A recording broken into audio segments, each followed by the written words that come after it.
ఓం నమః శివాయ. ఓం నమో నారాయణాయ. ఓం శ్రీ స్వర్ణాకర్షణ కాల భైరవాయ నమో నమః. ఓం కాళకాలాయ విద్మహే కాళాతీతాయ ధీమహి తన్నో శ్రీ నరదృష్టి నివారణ కాళభైరవ దేవతాభ్యో నమో నమః. హరి ఓం.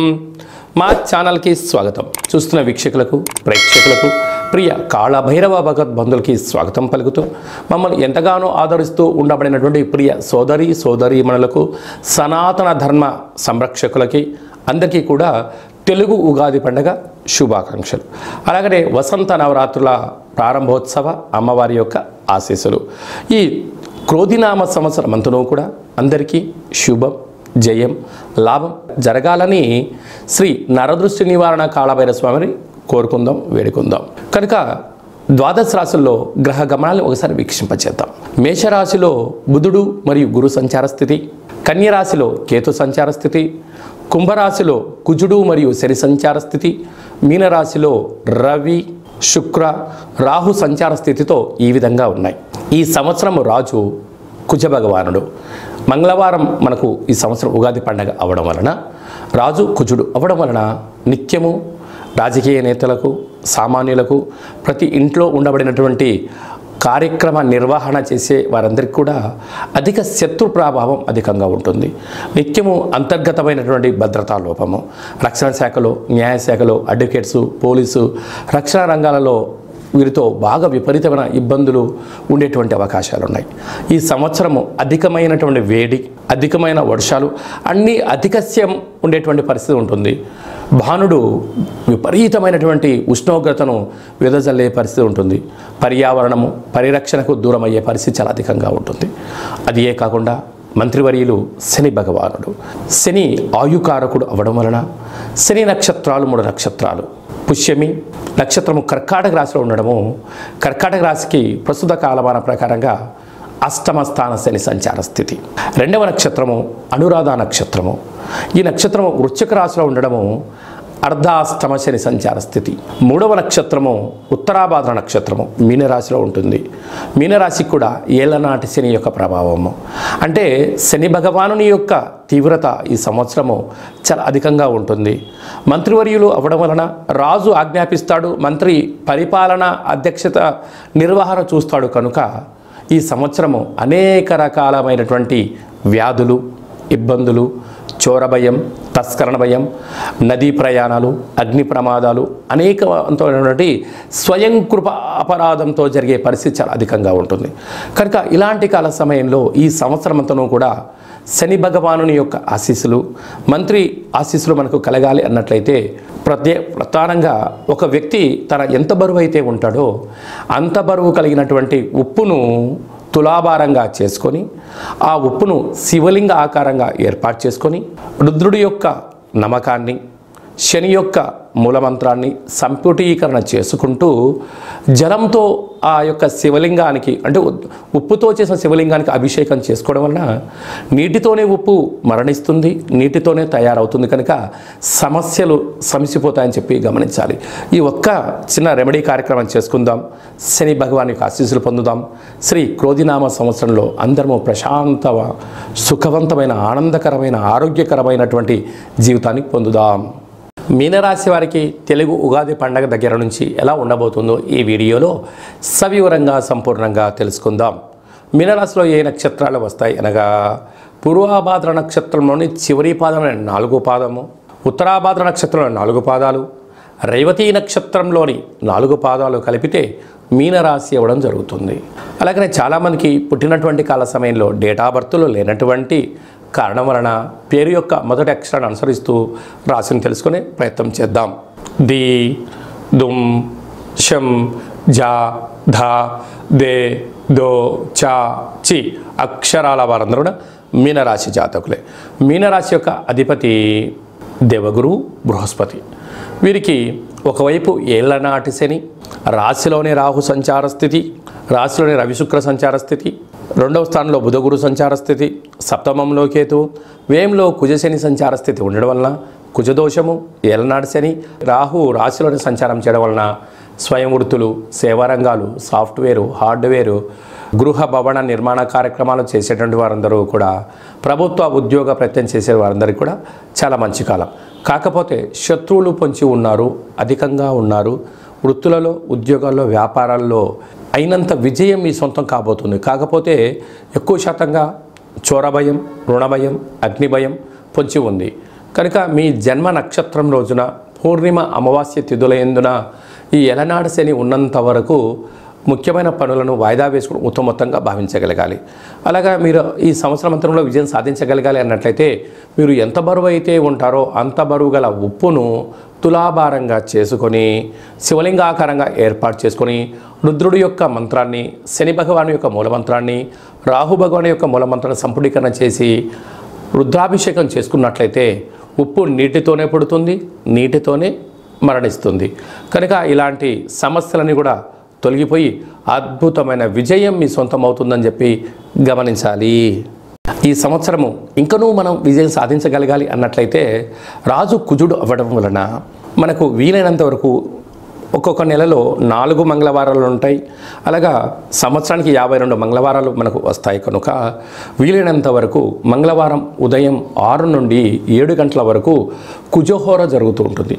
అలాంటి కాల సమయంలో మౌనం, కుజుడికి మంత్రం ఆరాధన చేయడం వలన, ఎరుపు ఒత్తులతో దీపం వెలిగించడం వలన మనకు యోగదాయకం అని చెప్పి గమనించాలి. అలాగా రుణ సమస్యలు, రోగ సమస్యలు, కోర్టు సమస్యలు, అలాగే రక్షణ శాఖతో నిత్యము వాహన ప్రమాదాలు లాంటివి జరుగుతూ ఉన్నట్టయితే ఒక మంగళవారం పూట అంటే మాసంలో ఒక్కరోజు ఒక ఎరుపు క్లాత్లో ఒక దోషుడు అన్నాన్ని వండి అందులో పోసి, ఒక దోషుడు కుంకుమ పోసి ఎర్రగా ముద్ద కట్టి వాటిపైన 7 ఎర్రటి ఒత్తులు వెలిగించి దిష్టి తీసి ప్రవహించే నీటిలో కానీ తెల్ల జిల్లెడు వృక్షం మొదల్లో వేయడం వలన అంగారకుడి యొక్క ఆశీస్సులు కలిగి రుణ సమస్యలు, రోగ సమస్యలు, కుజ సమస్యలు, సంతానం లేని సమస్యలు తొలగి అన్నింటా విజయం కలిగి అంగారకుడి యొక్క ఆశీస్సులు ఉంటాయని చెప్పి గమనించాలి. ఇంకను కలియుగ కాలంలో కళవు వెంకటేశ్వర అన్నట్లుగా ఈ ఏడాదిలో ఒక్కసారైనా వెంకటేశ్వర స్వామిని స్మరించండి, ధ్యానించండి. అలాగనే కాళభైరవ స్వామి యొక్క మంత్రాన్ని, కాళభైరవ స్వామి యొక్క కూష్మాండ దీపాన్ని, కాళభైరవ స్వామి యొక్క అక్షయ పాత్రను, అలాగనే కాళభైరవ స్వామి యొక్క డాలర్ని మెడలో ధరించడం వల్ల కాలం మీకు అనుకూలంగా ఉంటుందని చెప్పి గమనించాలి. ఈ యొక్క పాత్ర అక్షయ పాత్ర అంటారు. అక్షయము అనగా నశించబడినటువంటిది. ఈ యొక్క పాత్ర కంచు పాత్ర. ఈ యొక్క కంచు పాత్రతో మనం ఎలాంటి శబ్దాన్ని సృష్టించవచ్చో ఒకసారి తెలుసుకుందాం.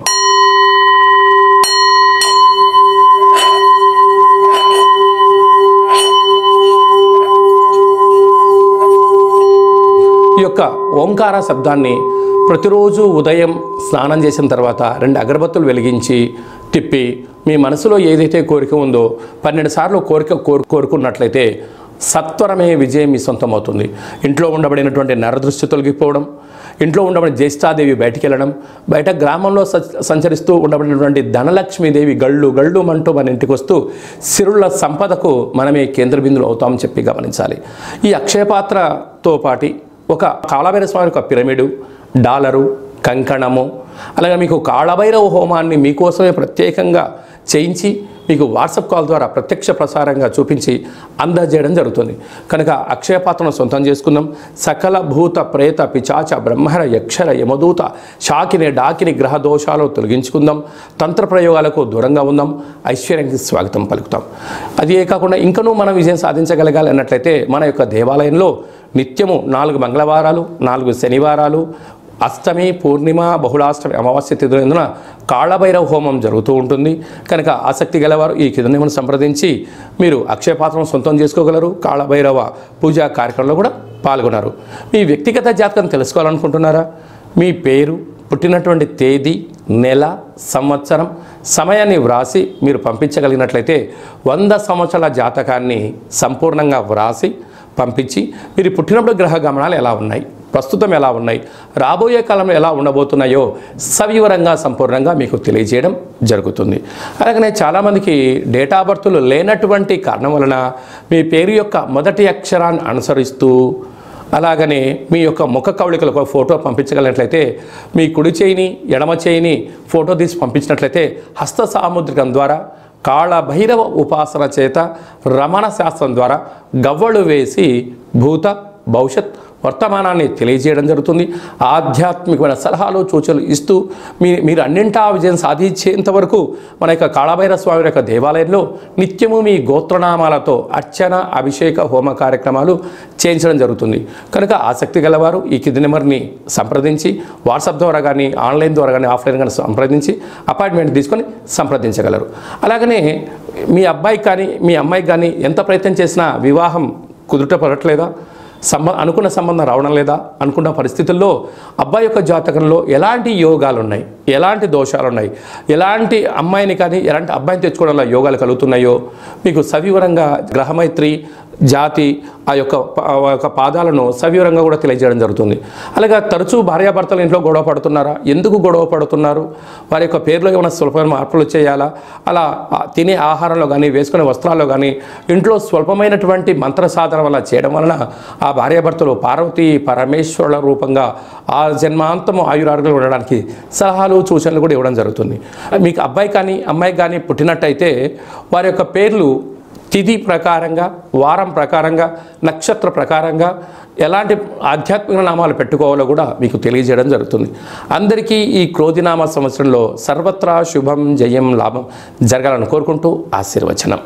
ఓం శతమానం భవతి శతాయు పురుష సతేంద్రియ ఆయుష్యేవేంద్రియే ప్రతిష్టతి ధనం ధాన్యం బహుపుత్రలాభం శత సంవత్సరం దీర్ఘమాయు సర్వే జనా సుఖినో భవంతు లోకా సమస్తా సుఖినో భవంతు సర్వం నరదృష్టి నివారణ కాళభైరవ దేవతార్పణమస్తు. ఈ వీడియో మీకు నచ్చినట్టయితే లైక్ చేయండి, షేర్ చేయండి, మా ఛానల్ని సబ్స్క్రైబ్ చేసుకోండి. మేము చేస్తున్న వీడియోలు, ఆధ్యాత్మిక వీడియోలు అందరికన్నా మొట్టమొదటిసారిగా మీరే చూడాలి అనుకుంటున్నట్టయితే గంట సింబల్ని ప్రెస్ చేయండి, ఆల్ అనే బటన్ తెలియచేయండి. ఈ ఆధ్యాత్మిక భక్తి సమాచారాన్ని మీరు ఎవరి క్షేమాన్ని అయితే కోరుకుంటున్నారో, అంటే మీ క్షేమాన్ని ఎవరైతే కోరుకుంటున్నారో వారికి ఫార్వర్డ్ చేసి భగవంతుడి యొక్క ఆశీస్సులు పొందగలరు.